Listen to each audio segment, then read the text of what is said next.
अस्सलाम वालेकुम फ्रेंड्स, कैसे हैं आप सब। होप करती हूँ कि आप सब ठीक ठाक होंगे और अपनी गार्डनिंग को एंजॉय कर रहे होंगे।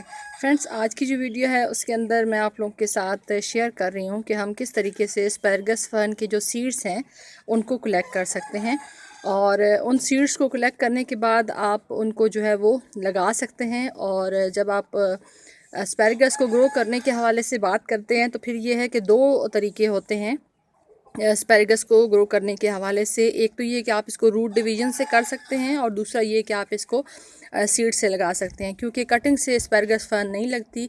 और ये दो ही तरीके होते हैं जिससे आप इसको प्रोपगेट करते हैं। तो नर्सरी वाले तो आमतौर पे जो तरीका अपनाते हैं वो ये तरीका अपनाते हैं कि वो रूट डिवीजन करते हैं और रूट डिवीजन करके तो फिर अपने एक से काफ़ी सारे प्लांट्स बना लेते हैं। तो मेरा ये जो प्लांट है एस्पैरगस फर्न का, ये मेरा एक बहुत छोटे से पॉट के अंदर लगा हुआ था। और जब आपके पास बहुत ढेर सारे प्लांट्स हों तो ये मुमकिन नहीं है कि आप सभी प्लांट्स के ऊपर एक जैसी तवज्जो दे सकें। तो ये मेरा प्लांट जो है वो काफ़ी टाइम निगलेक्टेड रहा। हालांकि जो इसकी एज थी वो पूरी हो चुकी थी, यानी एक सर्टन एज के बाद जो है वो एस्पैरगस फर्न जो है उसके फ्लावर्स तो ये कुछ टाइम के बाद इसके ऊपर आना स्टार्ट हो जाते हैं, लेकिन इसका जो फ्रूट है या इसके ऊपर जो बेरीज लगती हैं वो जब प्लांट मैच्योर होता है तो तब बनती हैं। तो मैं इसको रिपोर्ट नहीं कर पा रही थी, लेकिन फिर ये है कि एक दिन जो है वो मैंने इसको रिपोर्ट कर दिया। और रिपोर्ट करने के बाद ये किया मैंने कि इसको मैंने ये ग्रो बैग जो मैंने घर में बनाए हैं इन्हीं के अंदर किया, क्योंकि इसको थोड़ा स्पेस मैं ज़्यादा चाह रही थी कि ये एक से काफ़ी सारे प्लांट्स बन जाएँ। वैसे तो मेरे पास एक और बड़ा मदर प्लांट भी है, मैं पहले आपको वो दिखाती हूँ। ये देखिए, ये मेरे पास वो वैरायटी है एस्पैरगस फर्न की जो थोड़ा वाइन टाइप है, यानी यहाँ से चलते चलते पता नहीं कहाँ कहाँ से ये घूम के आ रही है। तो यहाँ पे जो है इसको मैंने बांध दिया था ताकि ये बहुत ज़्यादा हो रही थी, काफ़ी ज़्यादा आउट ऑफ कंट्रोल हो रही थी। तो इसके ऊपर भी अगर आप देखें तो इसके ऊपर भी फ्लावरिंग हो रही है। और इसको अभी तो नहीं, लेकिन बरसात में मैं इंशाल्लाह इसको करूँगी, रिपोर्ट करूँगी, क्योंकि इसका प्लांट पॉट जो है वो काफ़ी ज़्यादा अब इसके हिसाब से जितनी इसकी ग्रोथ हो चुकी है, काफ़ी छोटा प्लांट पॉट हो गया है। तो अब ये है कि इसको एक बड़ा पॉट ऑफ़र करना ज़रूरी है, क्योंकि अगर आप इसको ऑफ़र नहीं करेंगे तो फिर कुछ टाइम के बाद आपका ये प्लांट जो है ये मरना स्टार्ट हो जाएगा। तो अभी क्योंकि इसके ऊपर फ्रूटिंग का टाइम है तो यहाँ पर ये देखिए, ये इसके ऊपर बेरीज बनना स्टार्ट हो चुकी हैं। और कुछ जो है वो अभी जब मैं इसके पास आई हूँ तो मैंने देखा है कि यहाँ पे ये देखिए, ये जो रेड कलर के आपको बेरीज नज़र आ रही हैं ये इसका फ्रूट है। ये देखिए, मैं आपको निकाल के दिखाती हूँ। ये देखिए, ये इसकी बेरीज़ हैं। तो इससे भी आप इसको ग्रो कर सकते हैं। और अब जो है मैं आपको दूसरा प्लांट दिखाती हूँ जिसके हवाले से मैं आप लोगों के साथ वीडियो शेयर कर रही हूँ।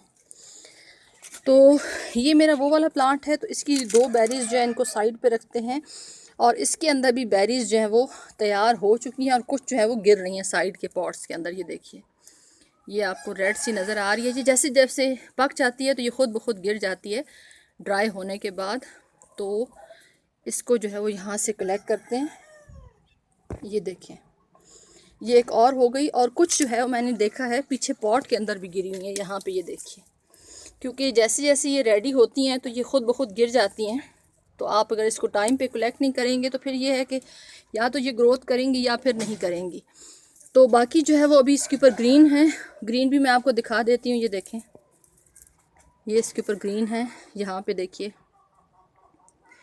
तो अभी अगर मैं इसको थोड़ा टाइमली रिपोर्ट कर देती तो शायद थोड़ा सा ज़्यादा इसके ऊपर फ्रूटिंग हो जाती और ज़्यादा फ्लावरिंग होती। तो ज़ाहिर है जितना अच्छी हेल्दी फ्लावरिंग होती है तो उतना ही उसके ऊपर फ्रूटिंग भी होती है। तो अब ये है कि ये ईटेबल तो है नहीं, लेकिन ये चीज़ मैं आपको बता दूं ख़ास तौर पे नए गार्डनर्स के लिए कि ये ईटेबल नहीं है। इसको खाने की गलती मत कीजिएगा, और बच्चों से भी ख़ास तौर पे इसको दूर रखिएगा कि कहीं बच्चे गलती से इसको खा ना लें। तो ये बेरीज़ जो है ये मैं चुन लेती हूँ और मैं आपको दिखाती हूँ। जो मैंने इनको सीड से ग्रो करने के हवाले से आप लोगों के साथ वीडियो शेयर की हुई है, तो उसका अपडेट भी आप लोगों के साथ इस वीडियो में शेयर करती हूँ। ये देखिए, ये मेरे सीड ग्रोन जो एस्पैरगस हैं ये उसके कुछ प्लांट्स थे और ये माशाल्लाह से बहुत अच्छी ग्रोथ कर रहे हैं। और इनके नीचे जो है वो अब आपको यहाँ पे ये देखिए विजिबल हो रहा होगा, ये ट्यूबर्स भी बनने स्टार्ट हो गए हैं। तो इसी के अंदर कुछ एक्स्ट्रा एफर्ट करने की ज़रूरत नहीं है। इसी के अंदर मट्टी को ये देखिए मेरी कितनी नरम मट्टी है, तो इसी के अंदर इसकी जो बेरीज़ हैं, इसके ऊपर से ये जो पल्प है इसको उतारते हैं और फिर इसी के अंदर लगा देते हैं। वैसे आप पल्प के साथ भी लगा सकते हैं, लेकिन ये है कि पल्प के साथ लगाएंगे तो फिर थोड़ा सा इशू हो सकता है। या ऐसे करते हैं, इसको पल्प के साथ ही लगा के देखते हैं, चेक करते हैं कि आया इनकी ग्रोथ होती है या नहीं होती। ये देखिए, ये मैंने यहाँ पे इस तरह से लगा दिए हैं। और जब मैं इस पॉट को पानी दूंगी इस प्लांट को, तो फिर ये है कि ये अच्छे तरीके से इसको भी पानी लग जाएगा और इंशाल्लाह कुछ ही दिनों में इसके अंदर जो है वो स्प्राउटिंग स्टार्ट हो जाती है और हमारे प्लांट्स जो है वो बनना स्टार्ट हो जाते हैं। तो आप भी इसी तरीके से चेक कीजिए, अगर आपके एस्पैरागस के ऊपर भी फ्लावरिंग हो रही है तो उसके बाद चेक कीजिए कि अगर उसके ऊपर बेरीज़ बन रही हैं, जो उसका सीड भी होता है, तो उसको आप कलेक्ट करके अपने किसी भी पॉट के अंदर डाल दें। और पानी जब रेगुलर आप वाटरिंग करते हैं अपने बाकी पॉट्स के अंदर भी, तो उसके अंदर भी पानी देते रहें, तो फिर देखिए इंशाल्लाह बहुत जल्दी इसके अंदर भी ग्रोथ स्टार्ट हो जाएगी और सीड्स जो हैं वो जर्मिनेट होना स्टार्ट हो जाएंगे। तो आई होप कि ये शेयरिंग आपके लिए हेल्पफुल साबित होगी। यहाँ पे शहद की मक्खी भी आ रही है, अगर मुझसे फोकस हो पाता है, उड़ गई। तो ये भी यहाँ पे पॉलिनेशन का अमल करती हैं। तो इस तरह के प्लांट्स को अगर आप अपने गार्डन के अंदर लगाते हैं तो पॉलिनेटर्स आते हैं, अट्रैक्ट होते हैं। ये देखिए यहाँ पे, ये देखें उड़ गई। तो अगर आपको वीडियो अच्छी लगी हो तो वीडियो को लाइक कर दें, चैनल पे नहीं हो तो चैनल को सब्सक्राइब कर दें। आप सबकी वीडियो देखने का बहुत बहुत शुक्रिया। अपना ख्याल रखिएगा। अल्लाह हाफिज़।